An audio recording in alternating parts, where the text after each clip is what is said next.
توفي ابن عمي وعمل عمي الآخر عشاء عند أهل الميت. توفي إيش؟ ابن عمي. أي نعم. يقول وعمل عمي الآخر عشاء عند أهل الميت، هل يجوز الحضور لهذا العشاء أم أنه يعد من النعي المحرم؟ إذا كان العشاء يعده أهل الميت هذا من النعي ولا يجوز.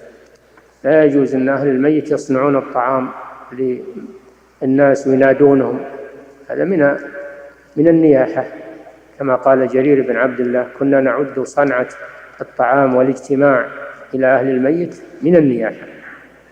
لكن إذا صنعه أحد وأهداه لهم نظرا لحاجتهم فلا بأس بذلك، كما أرشد النبي صلى الله عليه وسلم بقوله: اصنعوا لآل جعفر طعاما فإنهم أتاهم ما يشغل.